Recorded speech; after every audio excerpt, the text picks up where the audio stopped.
Hoje é o último capítulo da nossa série Proibidos Pessoas Perfeitas e quero começar contando uma história, verídica obviamente. Não sei se vocês conhecem um pouco de história da arte, mas no comecinho do século XVI, 1501, por aí, quando o Brasil tinha acabado de ser descoberto, né, por Pedro Álvares Cabral, nessa mesma época, um grande artista chamado Michelangelo foi convidado para trabalhar, fazer uma obra de arte num bloco de mármore gigantesco, cerca de 6 metros de altura, um bloco de mármore. Você tem ideia do que é 6 metros de altura? É maior do que esse teto aqui. Então era um bloco de mármore que já estava encostado há cerca de 30 anos, porque alguns outros artistas tinham sido desafiados a fazer uma obra de arte ali, e não tinham a coragem, porque era uma responsabilidade muito grande. Você imagina você esculpir no mármore, né? Não dá para ficar errando nem nada, aquela coisa dura, difícil. E Michelangelo, aos 26 anos de idade, aceitou o desafio. E começou a trabalhar e fez uma obra que é muito famosa hoje. A obra tem 5,17 metros, que é o Davi, de Michelangelo. A gente tem as imagens aí. Obviamente que tem alguma mudancinha aí, mas esse é o Davi de Michelangelo, que tem 5,17 metros de altura. Mas por que eu estou falando isso? Porque chegaram para o Michelangelo e falaram, porque assim, o negócio ficou tão perfeito, inclusive ele fez a cabeça um pouco maior e a mão um pouco maior, as pessoas não entendiam por quê, mas a razão era de que quando você olha de baixo, a proporção fica perfeita. Então, assim, é muita coisa que deu certo nessa obra. Então, chegavam para Michelangelo e falavam, mas como que se consegue, né, de um bloco de mármore gigantesco? E Michelangelo dá uma resposta muito interessante, que a gente aplica isso na nossa igreja. Michelangelo falou assim, eu olho para o bloco de mármore e apenas retiro o que não é a escultura. Quer dizer, quando eu olho para o bloco de mármore, o Davi já está ali. Eu só tiro o que não é Davi. Interessante, né? Interessante. Ele não faz o Davi já está ali, ele só tira o que não é necessário. Então, quando nós começamos essa igreja, a gente pensou dessa mesma forma em relação à palavra de Deus, a Jesus Cristo. Nós cremos que Jesus é a chave para você entender a Bíblia. O pastor Caio Fábio, ele costuma dizer que Jesus é a chave hermenêutica da Bíblia. Hermenêutica é a arte de você interpretar os textos, né? Então, Jesus é a chave interpretativa da Bíblia. Então, o que nós pensamos quando a gente começou essa igreja? Que a gente queria tirar tudo que não é Jesus, tudo que é liturgia, costumes, não sei o quê, isso todo mundo faz, mas a gente tirou tudo e deixou, assim, tentou deixar o máximo possível a coisa parecida com Jesus, a mais simples possível, mas ao mesmo tempo mais rico possível, porque em Jesus todas as coisas do universo estão contidas. Então foi isso que a gente pensou. Então quando nós começamos essa série, nós queríamos mostrar o caminho que Jesus nos ensinou. E são as bases, o que nós estudamos nessa série são as bases dessa igreja. São os fundamentos dessa igreja, as coisas que nós cremos, e as coisas que Jesus falou, e as coisas que nós aplicamos na nossa vida. Então, no primeiro dia, nós falamos que Jesus era uma pessoa que recebia a todos, amava a todos, incondicionalmente. Jesus tinha um amor antinatural, segundo nossos conceitos do que é natural, né? Jesus amava o inimigo. Jesus amava a pessoa do jeito que ela estava, seja lá como for. Então, Jesus ministrou isso para nós, Ele ensinou isso para nós. Para Jesus não tinha raça, cor, sexualidade, Ele amava a todos. Então, nós vimos isso no primeiro dia, como esse valor do amor ao próximo é importante para Jesus e, ao mesmo tempo, importante para nós. Aí, no segundo dia, nós estudamos sobre intimidade com Deus. Mas eu me lembrei de uma história, antes de seguir, relacionada com esse amor pelas pessoas do jeito que elas são, pelas pessoas imperfeitas, né? Jesus, de um modo geral, tudo que você observa de Jesus, ele recebia a todos da mesma forma, com o mesmo amor, sem nenhum tipo de rejeição. Uma pequena exceção, e eu espero que vocês me entendam, é quando as pessoas se achavam perfeitas. Quando as pessoas se achavam perfeitinhas aos seus próprios olhos, não é que Jesus rejeitava, mas Jesus tinha um tratamento um pouquinho diferenciado. Então, se você observar as Escrituras, em alguns episódios de Jesus com os fariseus, aqueles que se achavam perfeitos, que conheciam as leis e tudo, Jesus às vezes era um pouquinho duro com eles, assim, né? Chegou algumas vezes a chamá-los de hipócritas e tudo, porque eles se achavam perfeitos. E aí, se achando perfeito, qual é o problema? Você começa a cobrar os outros. Quando você tem uma imagem distorcida de si mesmo, você acha que você é o bom, você começa a julgar os outros, apontar o dedo para os outros. Por isso que esse lugar não é um lugar de pessoas perfeitas ou que se acham perfeitas. Então Jesus tinha um tratamento especial. E num episódio em especial na vida de Jesus, muito interessante, um jovem rico chegou para conversar com Jesus. E o diálogo dele com Jesus foi mais ou menos assim, tá? Eu vou dar uma adaptada. O jovem chegou para Jesus e falou: Jesus, ó, eu sou um cara legal, creio na palavra, sigo as leis, obedeço todos os mandamentos, eu sou praticamente perfeito. Não foi assim que o rapaz falou, mas é isso que ele quis dizer. Ele falou: eu faço tudo certinho, tudo certinho. Então, o que eu preciso fazer a mais para ganhar a vida eterna? Foi essa pergunta que ele fez para Jesus. Jesus olhou para aquele moço, provavelmente o amou, como Jesus amava todas as pessoas, mas ele percebeu que o moço queria, a partir da perfeição que ele se considerava perfeito, a partir daquilo, ele queria receber o dom da vida eterna e tudo. E Jesus olhou para ele e o amou e disse o seguinte, ele falou: você quer ser perfeito? Para você falta pouquinho. Talvez Jesus não tenha usado essa ironia, mas ele falou: você quer ser perfeito? Então faz o seguinte, vai, vende tudo que você tem e vem e me segue. Entrega tudo, sua fortuna aos pobres, vem e me segue. Aí aquele moço sentiu um baque, assim, porque ele era muito apegado aos bens que ele tinha. Eu não creio de verdade que Jesus estivesse naquele momento pensando literalmente que o cara devia ir lá e vender tudo, entregar tudo que ele tinha aos pobres. Eu não sei, não posso julgar, mas eu acho que a lição que Jesus quis ensinar a nós e aos seus discípulos era maior do que essa. É que assim, você não pode, sempre vai ter alguma coisa onde você não é perfeito, sempre vão ter imperfeições na sua vida, sempre vai ter áreas que você precisa melhorar, por isso você precisa de Jesus. Por isso, você precisa de um Salvador. Então, quando você acha que já está perfeito, Jesus fala assim: olha, isso aqui não está perfeito. Isso aqui não está perfeito. Você quer ser perfeito? Então vai lá, vende tudo. Eu não consigo, pronto. Então, você não é perfeito. Você também é um candidato a precisar de Jesus. Então, a gente não sabe o que aconteceu com esse moço, a gente sabe que ele foi meio frustrado. Talvez ele tenha entendido a lição e tenha seguido Jesus, a gente não sabe o resultado. Mas essa é uma lição importante para nós.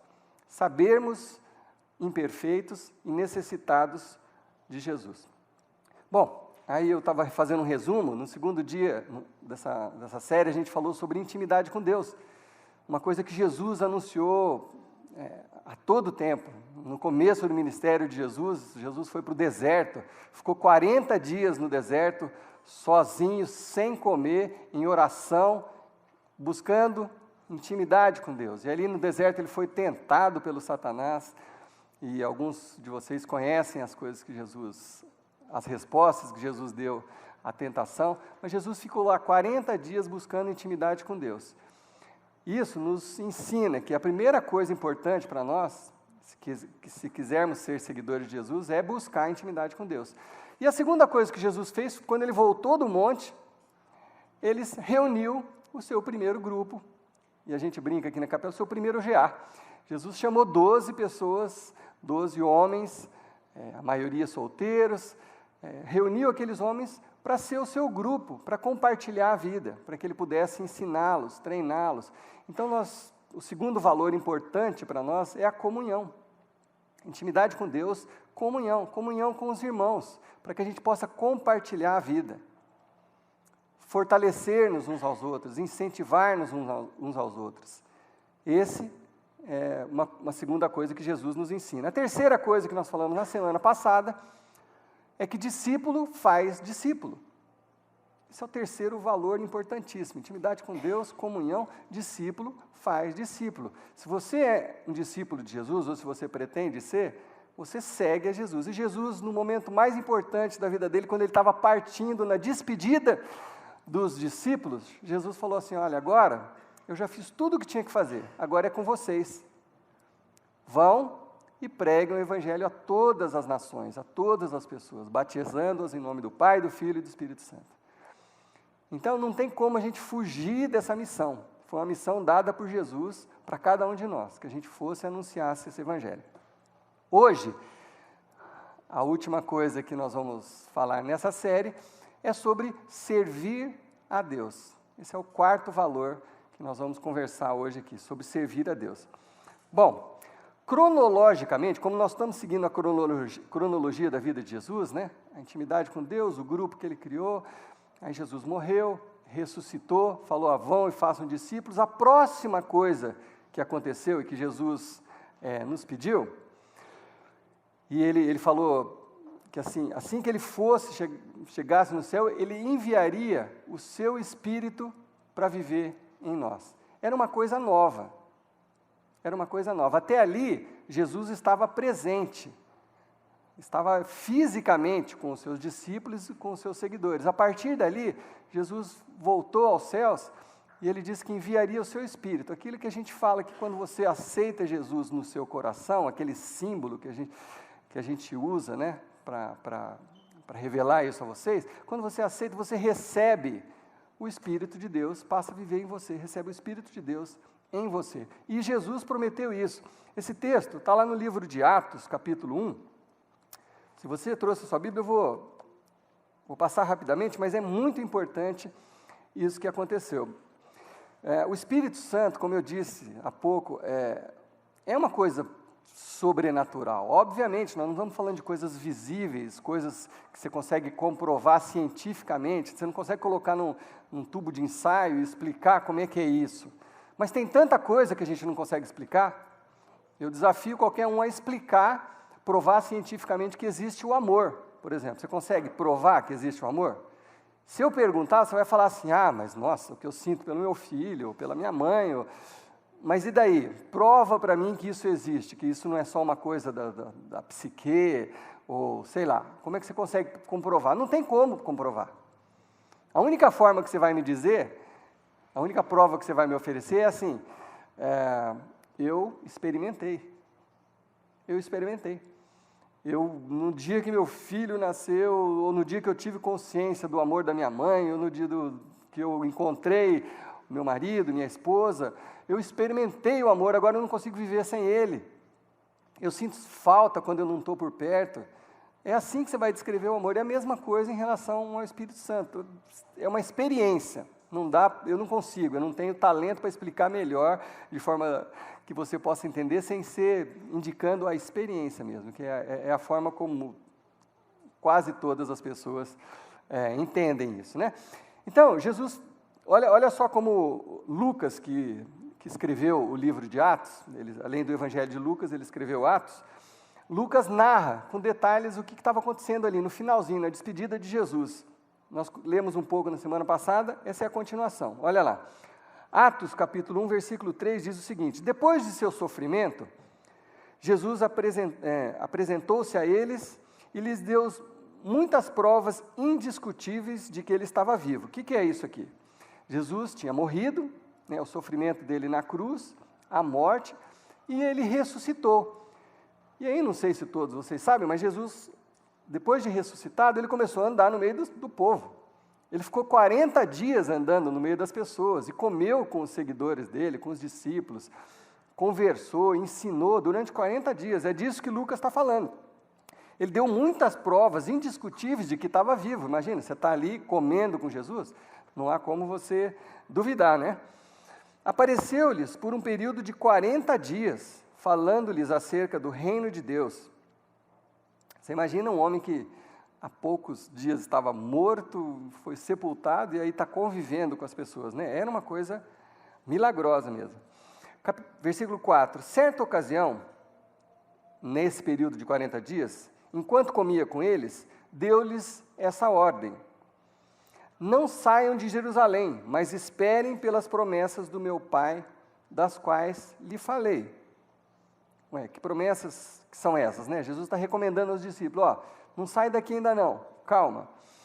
Pois João batizou com água, mas dentro de poucos dias, olha a promessa, vocês serão batizados com o Espírito Santo. Ué, mas como que é isso? Aí Jesus explica: vocês receberão poder quando o Espírito Santo descer sobre vocês. Aí é muito interessante, porque qual o objetivo, o que Jesus pensou quando ele falou isso, qual o objetivo de Deus quando ele decidiu que seria a hora de enviar o Espírito para morar em nós. Isso às vezes gera uma confusão em muitas pessoas. Em dons espirituais, isso geralmente gera confusão. Mas é muito simples. O Espírito passou a morar em nós para nos ensinar, para nos mostrar os nossos próprios erros, as nossas mazelas, nos dar consciência do pecado. E uma coisa muito importante que nós já vamos chegar aqui, não é uma questão de sentimento, não é uma questão de sobrenatural. O Espírito de Deus passou a viver em nós para algo muito, muito importante. E aí Jesus enfatiza o objetivo disso. Receberão poder quando o Espírito Santo descer sobre vocês e serão minhas testemunhas em Jerusalém, em toda a Judéia, em Samaria e até os confins da terra. Olha que interessante. Jesus está falando que a hora que o Espírito Santo vem dos céus e passa a viver dentro de nós e dentro dos seus discípulos ali, isso faz com que você se torne testemunha. É para isso, é para você testemunhar, para você pregar o Evangelho, para você fazer discípulos, para você anunciar a morte e a ressurreição de Jesus. É isso que ele veio fazer, o Espírito Santo veio fazer, para que a gente testemunhe isso ao mundo.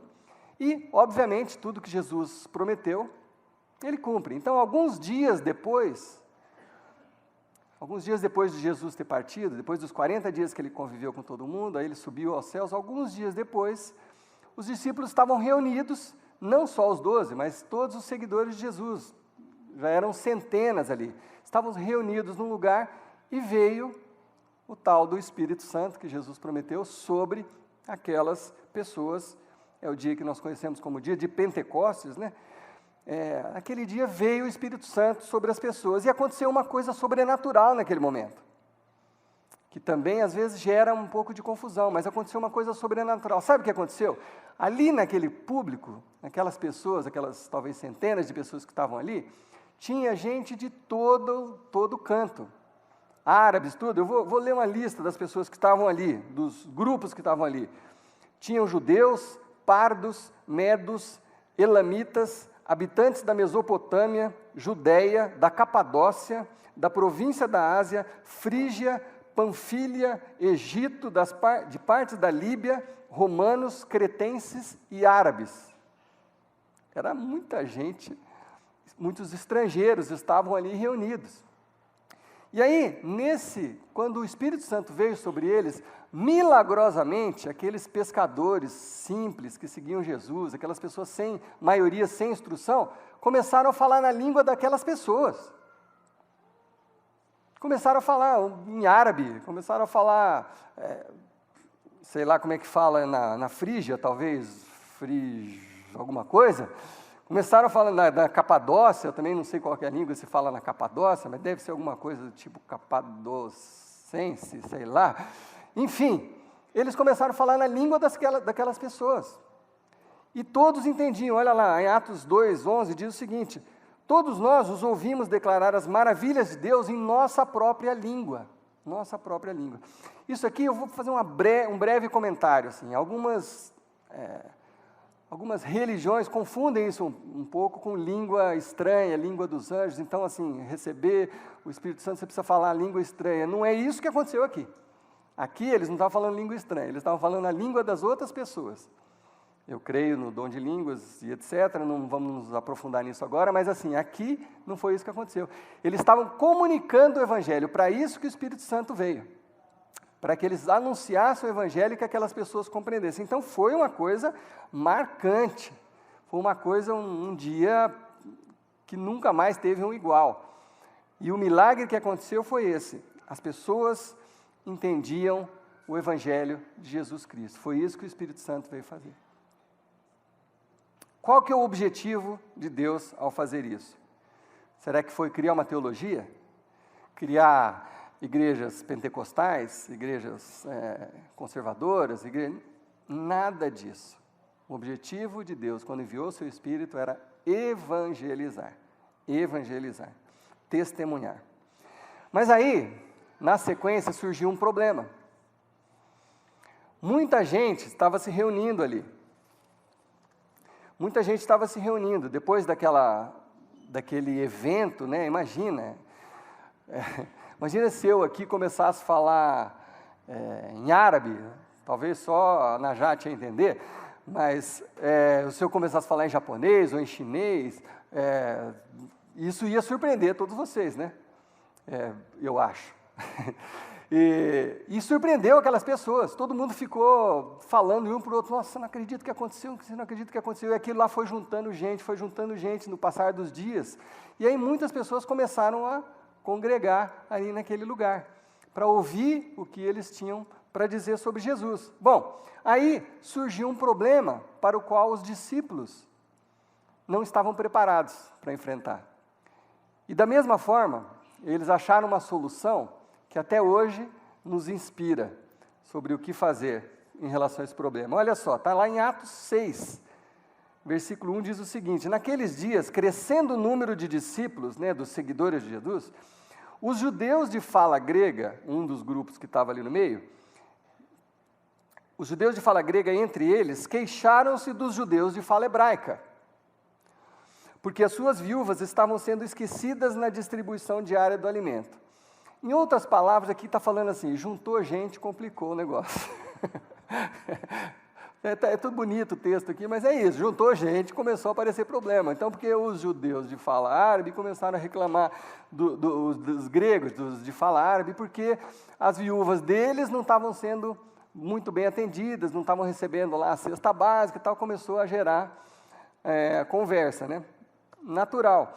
E isso é natural que aconteça, gente, porque, óbvio, enquanto Jesus estava com 12, era fácil saber o que estava acontecendo na vida de todo mundo, cuidar de todo mundo, mas a hora que isso começa a expandir, 12, 100, 500, começa a ficar complicado. E aí, a primeira igreja que se tem ideia, né, que se conhece a partir de Jesus Cristo, que começou a se reunir num lugar, começou a enfrentar esse tipo de problema, porque tinha muita gente e os discípulos, os 12, não estavam dando conta de cuidar daquele pessoal, né? Bom, então não foi sem motivo que eles começaram a se organizar.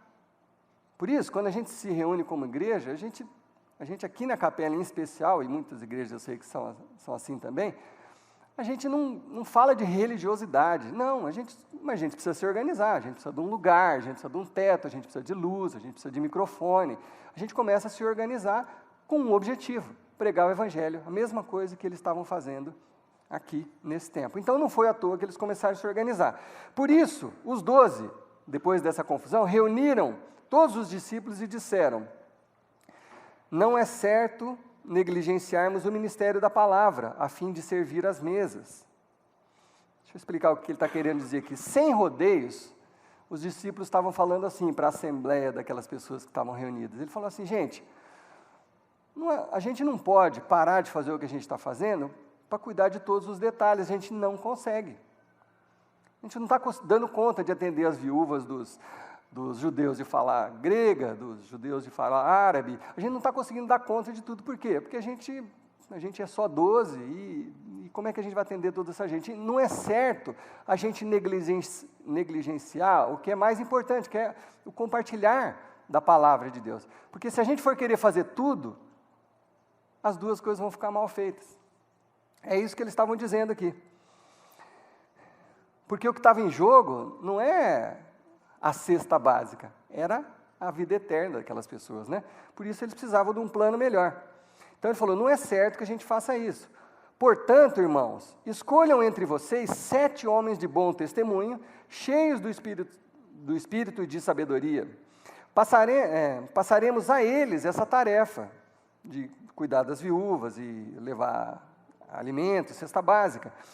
E nos dedicaremos à oração e ao ministério da palavra.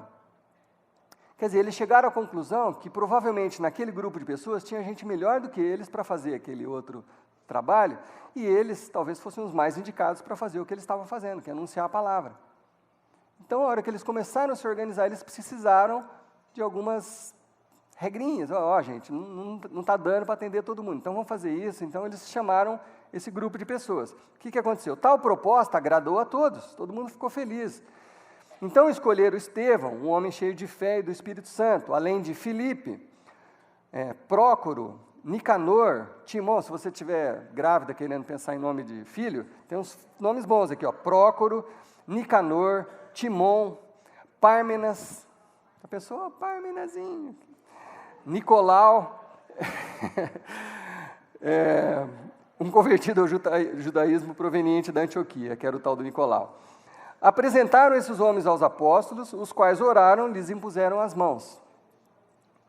E vejam o que aconteceu quando eles fizeram isso, quando eles se organizaram, dividiram as tarefas. O que aconteceu? Assim, a palavra de Deus se espalhava. Crescia rapidamente o número de discípulos em Jerusalém. Olha que ponto interessante. Quando eles se organizaram, quando eles dividiram a tarefa, não era para um aparecer mais do que o outro, não era para sucesso, né? Não. A palavra de Deus se espalhava. Mais pessoas iam conhecendo o Evangelho. Mas aí você fala assim, mas o que eu posso fazer? Eu não sei cantar, não sei tocar uma guitarra. A gente geralmente pensa assim, né? Que o que é importante é o que acontece aqui no não sei pregar, não é o meu dom. Meu irmão, você não precisa saber. Tem gente, Deus levanta pessoas para fazer cada coisa dentro do corpo de Cristo, dentro da igreja. Mas, de alguma forma, se você puder servir a Deus, que é um chamado de Jesus, se puder servir a Deus no ministério, você vai estar contribuindo para que a palavra de Deus atinja o coração das pessoas. A gente não fica querendo mudar o Brasil, né? Não vamos nem falar de mundo, a gente quer mudar o mundo, a gente quer mudar o Brasil, nós estamos nessa crise política, corrupção e tanta coisa que a gente vê, a gente quer mudar. A gente precisa fazer alguma coisa, a gente precisa dar a nossa contribuição, e nós cremos, nós que já tivemos uma experiência com Jesus, que a solução seria as pessoas conhecessem Jesus. Porque imagina, se essas pessoas que nós estamos conversando aí, tivessem a oportunidade de conhecer esse Jesus e de ter uma experiência com esse Jesus, ficaria muito mais difícil você se corromper, você aceitar um suborno, você articular para o mal, seria muito mais complicado, porque o Espírito Santo vai te incomodar com isso. Então, seria, talvez a nossa melhor arma para a mudança do Brasil seria pregar o Evangelho. A melhor arma, fazer com que as pessoas conheçam Jesus. Isso poderia fazer diferença na vida do nosso país. E, mais uma vez lembrando, o que está em jogo não é que time que a pessoa é, qual religião que ela é, ou que camiseta que ela é desse tipo de igreja, daquela. Não, o que está em jogo é a eternidade das pessoas. É isso que está em jogo, é a salvação das pessoas. É isso que está em jogo. Então, o discípulo de Jesus serve a Deus. O discípulo de Jesus serve a Deus. Preciso repetir? O discípulo de Jesus serve a Deus. Se você quer ser um discípulo de Jesus, se você quer dar o passo de cristão, né, que acredita, e se tornar um discípulo, de alguma forma você precisa servir a esse Deus. O apóstolo Paulo, ele explica isso de uma forma muito interessante, muito prática. Eu vou ler um texto que está lá em Filipenses, capítulo 2.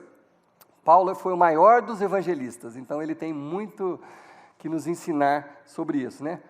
Paulo diz o seguinte: cada um cuide não somente dos seus interesses, mas também do interesse dos outros.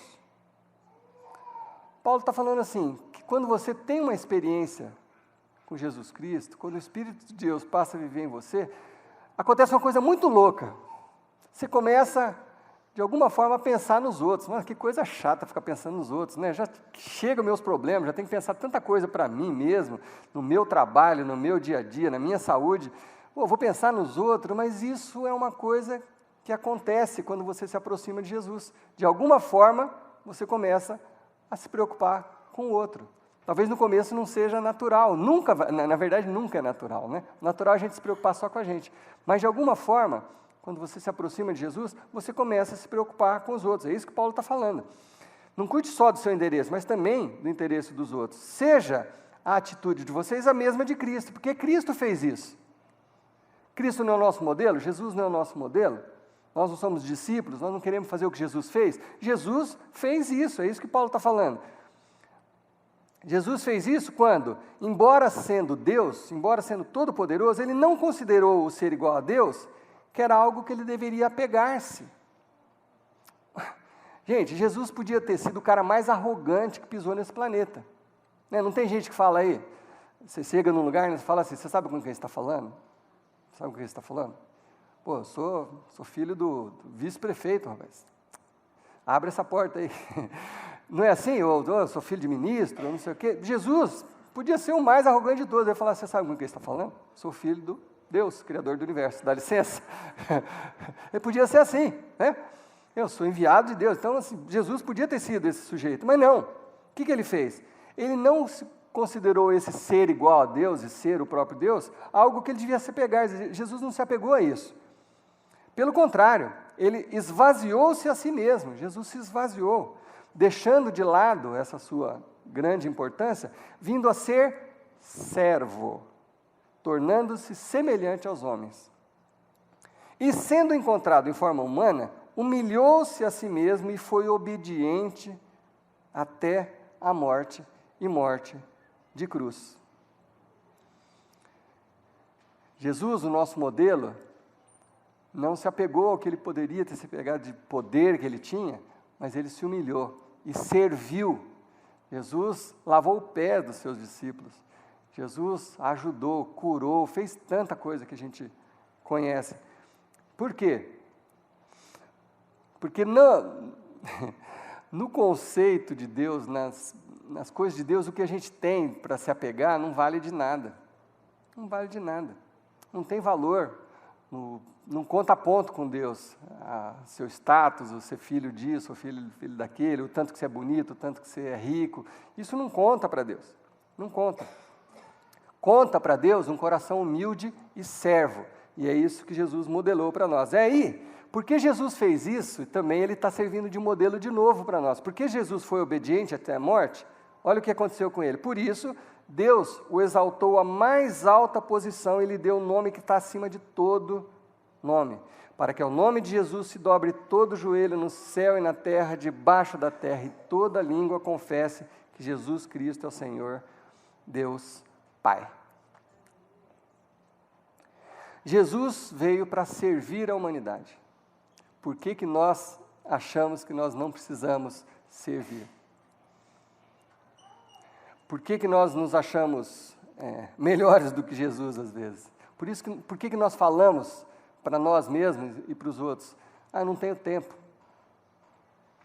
Isso não é verdade. Você tem tempo para tudo que você decide fazer. Tudo que você acha importante, você arruma tempo para fazer. Pensa bem.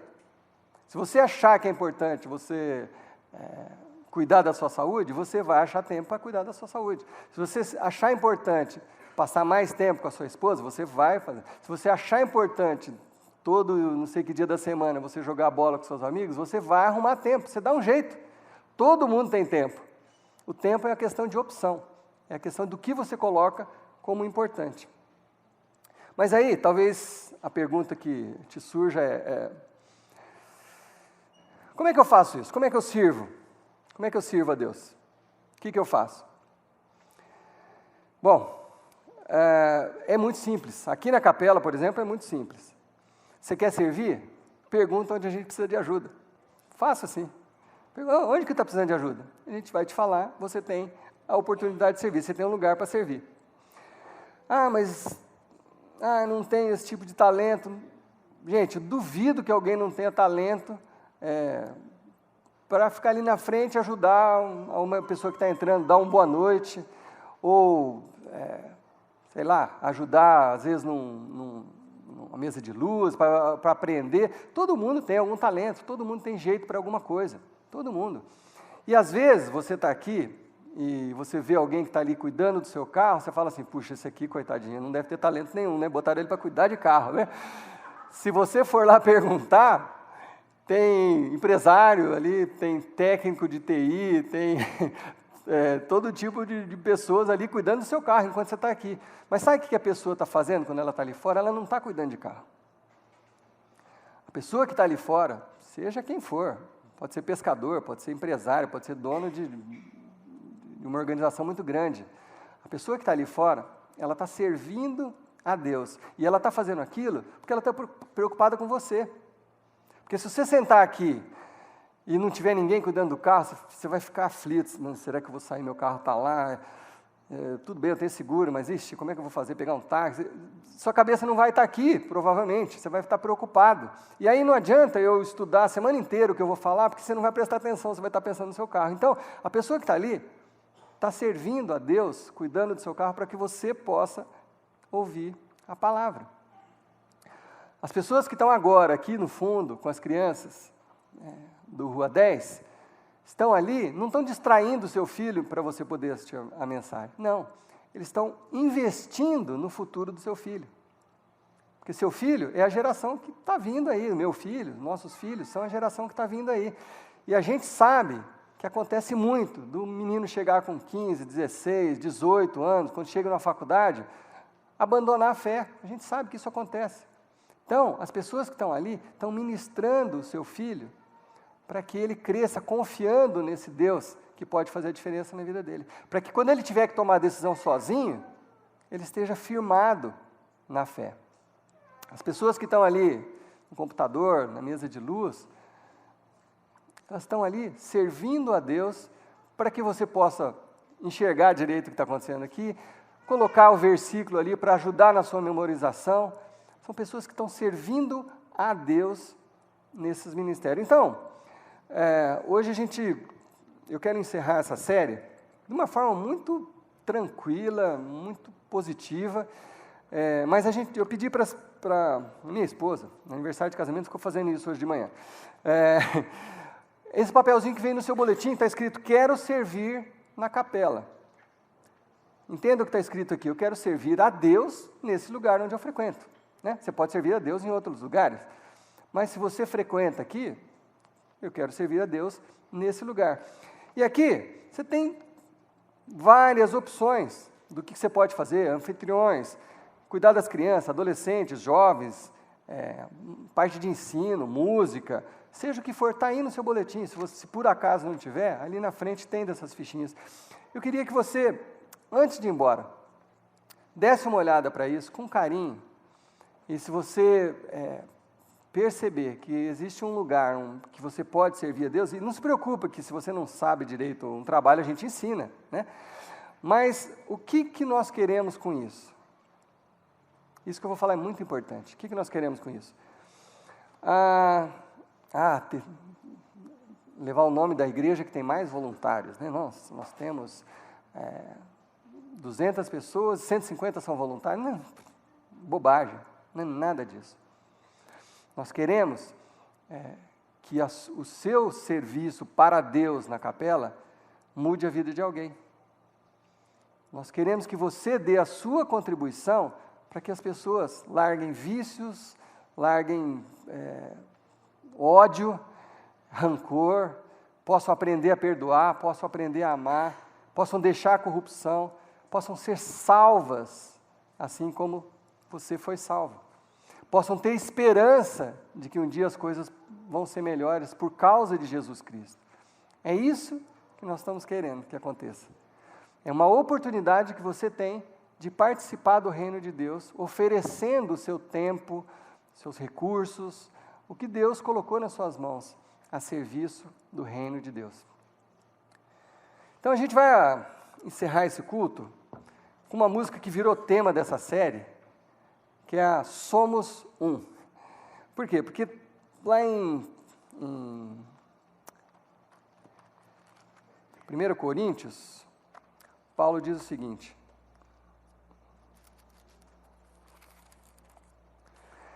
1 Coríntios capítulo 12, Paulo diz o seguinte: ora, assim como o corpo é uma unidade, embora tenha muitos membros, e todos os membros, mesmo sendo muitos, formam um só corpo, assim também é com respeito a Cristo. Isso aqui é o corpo de Cristo, representado no século 21.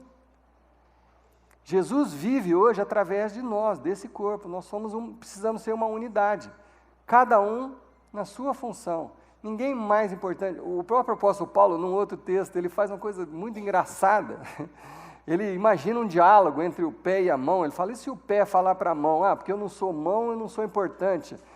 Ele não vai deixar de ser parte do corpo se ele não é mão, né? Ou o ouvido vai falar com o olho, depois você lê lá. O apóstolo Paulo fala assim: se o ouvido disser para o olho, eu queria ser olho, mas já que eu não sou olho, eu não quero fazer parte do corpo. Não, você é parte do corpo, não adianta, tudo é importante, né? Esse Paulo que está falando isso, que nós somos essa unidade, está lá em Coríntios 12, depois você procura na sua casa. Pois em um só corpo, todos nós fomos batizados, em um único Espírito, quer judeus, quer gregos, quer escravos, quer livres, quer ser brancos, quer heterossexuais, homossexuais, morenos, pretos, amarelos, alemães, japoneses, chineses, brasileiros. Todos nós fomos batizados com o mesmo Espírito, todos nós, gordos, magros, ricos, pobres, todos nós, imperfeitos, juntos, formamos o corpo de Cristo. Então esse é o desafio, para que você seja as mãos de Jesus, para alcançar a vida de algumas pessoas, de algumas crianças, pessoas que estão perdidas aí fora, amigos seus, ou até você, quem sabe, está hoje aqui, ainda está confuso, está perdido. É para isso que Deus nos chamou a servir, para que mais pessoas conheçam esse Evangelho. Então a gente vai acabar com aquela música que fala Somos Um. E eu quero ver vocês cantando essa música juntos, com o papelzinho na mão, não precisa ser literalmente, fazendo assim. Não precisa não. Mas eu quero que vocês levem a sério esse desafio. Encontre um lugar para você servir a Deus, para que você seja instrumento de Deus, para mudar o nosso país e a realidade de algumas pessoas. Amém? Eu vou orar. Senhor Jesus, eu quero fazer parte desse corpo, eu quero ser, de alguma forma, instrumento de Deus para alcançar vidas. Então, mais uma vez, me coloco diante de Ti como servo, Deus, para o que o Senhor quiser fazer da minha vida, Pai. Eu quero Te servir, eu quero ser um instrumento Teu. E é bem provável, Deus, que muitos dos meus irmãos que estão aqui nessa noite, ou que estão assistindo essa mensagem no computador, é muito provável que muitos deles, nesse momento, estão fazendo a mesma oração. Nós queremos Te servir, Deus. Então coloca, Senhor Deus, Teu Espírito sobre nós, capacita-nos para Te servir de forma excelente, Deus. Usa-nos como instrumentos Teus para mudar o nosso país, mudar a nossa própria família, Deus.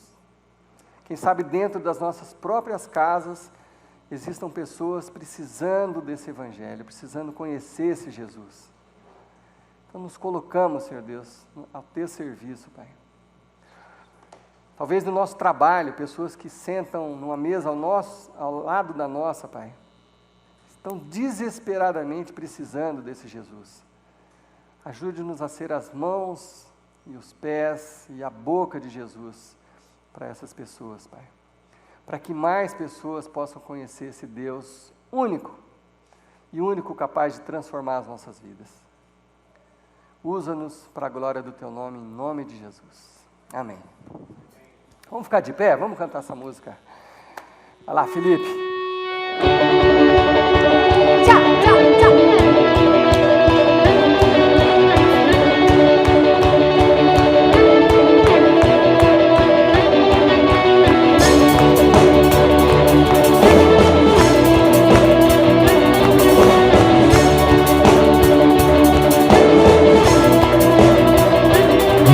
teu povo, fomos escolhidos para brilhar a tua luz, mudar a história em nossos corações, arde a chama da tua paixão.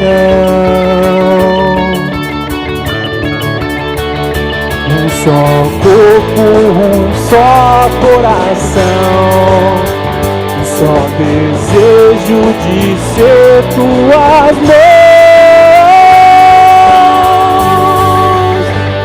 Nada poderá parar, pois em ti nós somos um. Tua cruz vamos levar por onde for. Cristo Rei, o mundo te conhecerá. Vamos espalhar tua salvação.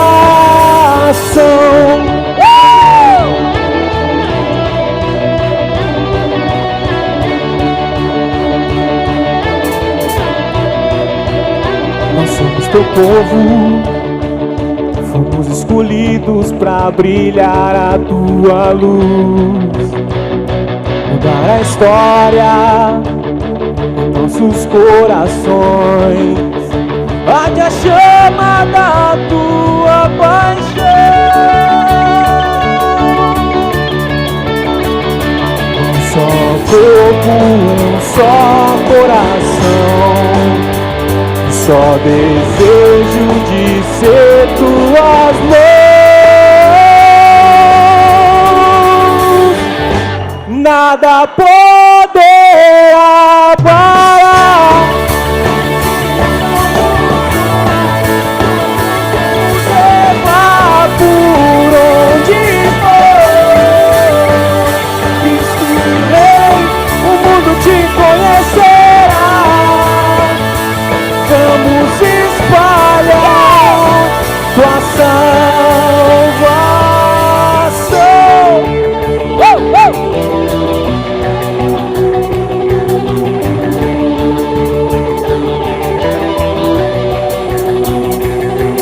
Nós somos teu povo, eis-nos aqui, somos um. Em ti somos um, em ti. Nós somos teu povo, eis-nos aqui, somos um, em ti. Nós somos um, em ti.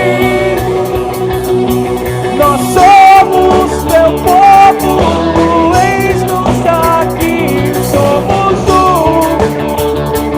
em ti, nós somos um, em ti, nada poderá parar.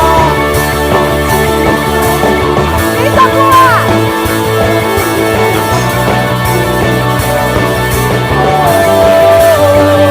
Cristo Rei, o mundo te conhecerá.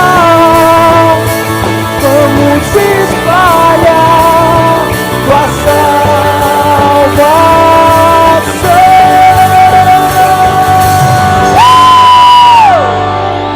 Amém!